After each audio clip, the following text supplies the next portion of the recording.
Assalamualaikum warahmatullahi wabarakatuh. Apa kabar semua? Semoga semua diberi kesehatan dan diberikan rezeki yang banyak oleh Allah Subhanahu wa Ta'ala. Amin amin ya rabbal alamin. Kisah Abu Nawas, pesan bagi para hakim. Siapakah Abu Nawas? Tokoh yang dianggap badut namun juga dianggap ulama besar ini.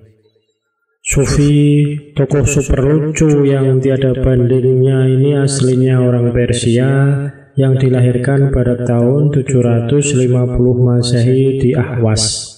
Meninggal pada tahun 809 Masehi di Baghdad. Setelah dewasa, ia mengembara di Basra dan Kufah. Di sana ia belajar bahasa Arab dan bergaul rapat sekali dengan orang-orang Badui padang pasir. Karena pergaulannya itu, ia mahir bahasa Arab dan adat istiadat dan kegemaran orang Arab. Ia juga pandai bersyair, berpantun, dan menyanyi. Ia sempat pulang ke negerinya, namun pergi lagi ke Baghdad bersama ayahnya. Keduanya menghambakan diri kepada Sultan Harun ar-Rasyid, Raja Baghdad. Mari kita mulai kisah penggeli hati ini. Bapaknya Abu Nawas adalah penghulu kerajaan Baghdad bernama Maulana. Pada suatu hari, bapaknya Abu Nawas yang sudah tua itu sakit parah dan akhirnya meninggal dunia. Abu Nawas dipanggil ke istana.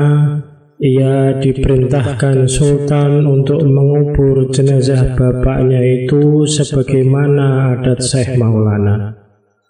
Apa yang dilakukan Abu Nawas hampir tiada bedanya dengan Qadhi Maulana, baik mengenai tata cara memandikan jenazah hingga mengkafani, menyolati dan mendoakannya. Maka Sultan bermaksud mengangkat Abu Nawas menjadi qadhi atau penghulu menggantikan kedudukan bapaknya. Namun demi mendengar rencana sang Sultan, tiba-tiba saja Abu Nawas yang cerdas itu tiba-tiba nampak berubah menjadi gila. Usai upacara pemakaman bapaknya, Abu Nawas mengambil sepotong batang pisang dan diperlakukannya seperti kuda. Ia menunggang kuda dari batang pisang itu sambil berlari-lari dari kuburan bapaknya menuju rumahnya. Orang yang melihat menjadi terheran-heran dibuatnya. Pada hari yang lain, ia mengajak anak-anak kecil dalam jumlah yang cukup banyak untuk pergi ke makam bapaknya. Dan di atas makam bapaknya itu ia mengajak anak-anak bermain rebana dan bersuka cita. Kini semua orang semakin heran atas kelakuan Abu Nawas itu. Mereka menganggap Abu Nawas sudah menjadi gila karena ditinggal mati oleh bapaknya. Pada suatu hari ada beberapa orang utusan dari Sultan Harun ar-Rasyid datang menemui Abu Nawas. "Hai Abu Nawas, kau dipanggil Sultan untuk menghadap ke istana," kata wazir utusan Sultan. "Buat apa Sultan memanggilku? Aku tidak ada keperluan dengannya," jawab Abu Nawas dengan entengnya seperti tanpa beban. "Hai Abu Nawas, kau tidak boleh berkata seperti itu kepada rajamu." "Hai wazir, kau jangan banyak cakap. Cepat ambil ini kudaku dan mandikan di sungai supaya bersih dan segar," kata Abu Nawas sambil menyodorkan sebatang pohon pisang yang dijadikan kuda-kudaan. Si wazir hanya geleng-geleng kepala melihat kelakuan Abu Nawas. "Abu Nawas, kau mau apa tidak menghadap Sultan?" kata wazir. "Katakan kepada rajamu, aku sudah tahu maka aku tidak mau," kata Abu Nawas. "Apa maksudnya Abu Nawas?" tanya wazir dengan rasa penasaran. "Sudah pergi sana, bilang saja begitu kepada rajamu," serga Abu Nawas sembari menyaruk debu dan dilempar ke arah si wazir dan teman-temannya. Si wazir segera menyingkir dari halaman rumah Abu Nawas. Mereka laporkan keadaan Abu Nawas yang seperti tak waras itu kepada Sultan Harun ar-Rasyid. Dengan geram Sultan berkata, "Kalian bodoh semua, hanya menghadapkan Abu Nawas kemari saja tak becus. Ayo pergi sana ke rumah Abu Nawas, bawa dia kemari dengan sukarela atau terpaksa." Si wazir segera mengajak beberapa prajurit istana dan dengan paksa Abu Nawas dihadirkan di hadapan raja. Namun lagi-lagi di depan raja Abu Nawas berlagak pilon, bahkan tingkahnya ugal-ugalan, tak selayaknya berada di hadapan seorang raja. "Abu Nawas, bersikaplah sopan," tegur Baginda. "Ya Baginda, tahukah Anda?" "Apa Abu Nawas?" "Baginda, terasi itu asalnya dari udang." "Kurang ajar kau menghinaku Abu Nawas." "Tidak Baginda, siapa bilang udang berasal dari terasi?" Baginda merasa dilecehkan, ia naik pitam dan segera memberi perintah kepada pengawalnya, "Hajar dia, pukuli dia sebanyak 25 kali." Wah, Abu Nawas yang kurus kering itu akhirnya lemas tak berdaya dipukuli tentara yang bertubuh kekar. Usai dipukuli, Abu Nawas disuruh keluar istana. Ketika sampai di pintu gerbang kota, ia dicegat oleh penjaga. "Hei Abu Nawas, tempo hari ketika kau hendak masuk ke kota ini, kita telah mengadakan perjanjian. Masa kau lupa pada janjimu itu? Jika engkau diberi hadiah oleh Baginda, maka engkau berkata, 'Aku bagi 2. Engkau 1 bagian, aku 1 bagian. Nah, sekarang mana bagianku itu?' Hei penjaga pintu gerbang, apa kau benar-benar menginginkan hadiah Baginda yang diberikan kepadaku tadi?" "Ya, tentu itu kan sudah merupakan perjanjian kita." "Baik, aku berikan semuanya, bukan hanya 1 bagian." "Wah, ternyata kau baik hati Abu Nawas. Memang harusnya begitu. Kau kan sudah sering menerima hadiah dari Baginda." Tanpa banyak cakap lagi, Abu Nawas mengambil sebatang kayu yang agak besar, lalu orang itu dipukulinya sebanyak 25 kali. Tentu saja orang itu menjerit-jerit kesakitan dan menganggap Abu Nawas telah menjadi gila. Setelah penunggu gerbang kota itu klenger, Abu Nawas meninggalkan begitu saja. Ia terus melangkah pulang ke rumahnya. Sementara itu, si penjaga pintu gerbang mengadukan nasibnya kepada Sultan Harun ar-Rasyid. "Ya Tuanku Shah Alam, ampun beribu ampun. Hamba datang kemari mengadukan Abu Nawas yang telah memukul hamba sebanyak 25 kali tanpa suatu kesalahan. Hamba mohon keadilan dari Tuanku Baginda." Baginda segera memerintahkan pengawal untuk memanggil Abu Nawas. Setelah Abu Nawas berada di hadapan Baginda, ia ditanya, "Hei Abu Nawas, benarkah kau telah memukuli penunggu pintu gerbang kota ini sebanyak 25 kali pukulan?" Berkata Abu Nawas, "Ampun Tuanku, hamba melakukannya karena sudah sepatutnya dia menerima pukulan itu." "Apa maksudmu? Coba kau jelaskan sebab musababnya kau memukuli orang itu," tanya Baginda. "Tuanku," kata Abu Nawas, "hamba dan penunggu pintu gerbang ini telah mengadakan perjanjian bahwa jika hamba diberi hadiah oleh Baginda, maka hadiah tersebut akan dibagi 2. 1 bagian untuknya, 1 bagian untuk saya. Nah, pagi tadi hamba menerima hadiah 25 kali pukulan, maka saya berikan pula hadiah 25 kali pukulan kepadanya." Hai penunggu pintu gerbang, benarkah kau telah mengadakan perjanjian seperti itu dengan Abu Nawas? Tanya Baginda. Benar tuanku, jawab penunggu pintu gerbang. Tapi hamba tiada mengira jika Baginda memberikan hadiah pukulan. Hahaha, dasar tukang beras, sekarang kena batunya kau, sahut Baginda. Abu Nawas tiada bersalah, bahkan sekarang aku tahu bahwa penjaga pintu gerbang kota Baghdad adalah orang yang suka narget, suka memeras orang. Kalau kau tidak berubah kelakuan burukmu itu, sungguh aku akan memecat dan menghukum kamu.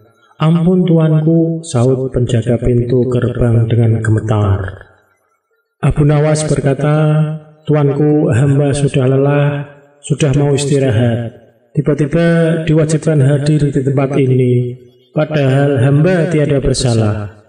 Hamba mohon ganti rugi, sebab jatah waktu istirahat hamba sudah hilang karena panggilan tuanku. Padahal besok hamba harus mencari nafkah untuk keluarga hamba. Sejenak Baginda melongo, terkejut atas protes Abu Nawas. Namun tiba-tiba ia tertawa terbahak-bahak. Hahaha, jangan khawatir Abu Nawas. Baginda kemudian memerintahkan bendahara kerajaan memberikan sekantong uang perak kepada Abu Nawas. Abu Nawas pun pulang dengan hati gembira. Tetapi sesampai di rumahnya, Abu Nawas masih bersikap aneh dan bahkan semakin nyentrik seperti orang gila sungguhan. Pada suatu hari, Raja Harun ar-Rasyid mengadakan rapat dengan para menterinya. Apa pendapat kalian mengenai Abu Nawas yang hendak kuangkat sebagai kadi? Wazir atau Perdana Menteri berkata, melihat keadaan Abu Nawas yang semakin parah otaknya, maka sebaiknya tuanku mengangkat orang lain saja menjadi kadi. Menteri-menteri yang lain juga mengutarakan pendapat yang sama. Tuanku, Abu Nawas telah menjadi gila, karena itu dia tak layak menjadi kadi. Baiklah, kita tunggu dulu sampai 21 hari, karena bapaknya baru saja mati. Jika tidak sembuh-sembuh juga, bolehlah kita mencari kadi yang lain saja. Setelah lewat 1 bulan, Abu Nawas masih dianggap gila. Maka Sultan Harun ar-Rasyid mengangkat orang lain menjadi kadi atau penghulu kerajaan Baghdad. Konon dalam suatu pertemuan besar ada seorang bernama Polan yang sejak lama berambisi menjadi kadi. Ia mempengaruhi orang-orang di sekitar Baginda untuk menyetujui jika ia diangkat menjadi kadi. Maka tatkala ia mengajukan dirinya menjadi kadi kepada Baginda, maka dengan mudah Baginda menyetujuinya. Begitu mendengar Polan diangkat menjadi kadi, maka Abu Nawas mengucapkan syukur kepada Tuhan. Alhamdulillah, aku telah terlepas dari bala yang mengerikan. Tapi sayang sekali, kenapa harus Polan yang menjadi kadi? Kenapa tidak yang lain saja? Mengapa Abu Nawas bersikap seperti orang gila? Ceritanya begini. Pada suatu hari ketika ayahnya sakit parah dan hendak meninggal dunia, ia panggil Abu Nawas untuk menghadap. Abu Nawas pun datang mendapati bapaknya yang sudah lemas lunglai. Berkata bapaknya, "Hai anakku, aku sudah hampir mati, sekarang ciumlah telinga kanan dan telinga kiriku." Abu Nawas segera menuruti permintaan terakhir bapaknya. Ia cium telinga kanan bapaknya, ternyata berbau harum, sedangkan yang sebelah kiri berbau sangat busuk. "Bagaimana anakku, sudah kau cium?" "Benar Bapak, ceritakan dengan sejujurnya baunya kedua telingaku itu." "Aduh Pak, sungguh mengherankan. Telinga Bapak yang sebelah kanan berbau harum sekali, tapi yang sebelah kiri kok baunya amat busuk ya?" "Hai anakku Abu Nawas, tahukah apa sebabnya bisa terjadi begini?" "Wahai bapakku, cobalah ceritakan kepada anakmu ini." Berkata Syekh Maulana, "Pada suatu hari datang 2 orang mengadu masalahnya kepadaku. Yang seorang aku dengarkan keluhannya, tapi yang seorang lagi karena aku tak suka, maka tak ku dengar pengaduannya. Inilah resiko menjadi kadi atau penghulu. Jika kelak kau suka menjadi kadi, maka kau akan mengalami hal yang sama.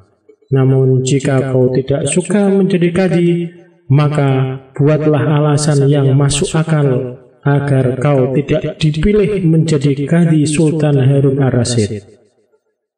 Tapi tak bisa tidak, Sultan Harun ar-Rasyid pastilah tetap memilihmu sebagai kadi." Nah, itulah sebabnya Abu Nawas pura-pura menjadi gila, hanya untuk menghindarkan diri agar tidak diangkat menjadi kadi. Seorang kadi atau penghulu pada masa itu kedudukannya seperti hakim yang memutuskan suatu perkara. Walaupun Abu Nawas tidak menjadi kadi, namun dia sering diajak konsultasi oleh raja untuk memutus suatu perkara. Bahkan ia kerap kali dipaksa datang ke istana hanya untuk sekedar menjawab pertanyaan baginda raja yang aneh-aneh dan tidak masuk akal. Abu Nawas mendemo Tuan Qadhi. Pada suatu sore ketika Abu Nawas sedang mengajar murid-muridnya, ada 2 orang tamu datang ke rumahnya. Yang seorang adalah wanita tua penjual kahwah atau kopi, sedangkan satunya lagi adalah seorang pemuda berkebangsaan Mesir. Wanita tua itu berkata beberapa patah kata, kemudian diteruskan dengan si pemuda Mesir. Setelah mendengar pengaduan mereka, Abu Nawas menyuruh murid-muridnya menutup kitab mereka. "Sekarang pulanglah kalian, ajak teman-teman kalian datang kepadaku pada malam hari ini, sambil membawa cangkul, penggali, kapak, dan martil serta batu." Murid-murid Abu Nawas merasa heran, namun mereka begitu patuh kepada Abu Nawas, dan mereka merasa yakin gurunya selalu membuat kejutan dan berada di pihak yang benar. Pada malam harinya mereka datang ke rumah Abu Nawas dengan membawa peralatan yang diminta Abu Nawas. Berkata Abu Nawas, "Hai kalian semua, pergilah malam hari ini untuk merusak rumah Tuan Kadi yang baru jadi." "Hah? Merusak rumah Tuan Kadi?" gumam semua muridnya keheranan. "Apa? Kalian jangan ragu. Laksanakan saja perintah gurumu ini," kata Abu Nawas menghapus keraguan murid-muridnya. "Barang siapa yang mencegahmu, jangan kau pedulikan. Terus pecahkan saja rumah Tuan Kadi yang baru. Siapa yang bertanya, katakan saja aku yang menyuruh merusak. Barang siapa yang hendak melempar kalian, maka pukullah mereka dan lemparlah dengan batu." Habis berkata demikian, murid-murid Abu Nawas bergerak ke rumah Tuan Kadi. Laksana demonstran, mereka berteriak-teriak menghancurkan rumah Tuan Kadi. "Hancurkan rumah Tuan Kadi! Hancurkan rumah Tuan Kadi! Hancurkan rumah Tuan Kadi!" Orang-orang kampung merasa heran melihat kelakuan mereka, lebih-lebih ketika tanpa basa-basi lagi mereka langsung merusak rumah Tuan Kadi. Orang-orang kampung itu berusaha mencegah perbuatan mereka, namun karena jumlah murid-murid Abu Nawas terlalu banyak, maka orang-orang kampung tak berani mencegah. Melihat banyak orang merusak rumahnya, Tuan Kadi segera keluar dan bertanya, "Siapa yang menyuruh kalian merusak rumahku?" Murid-murid itu menjawab, "Guru kami, Tuan Abu Nawas yang menyuruh kami."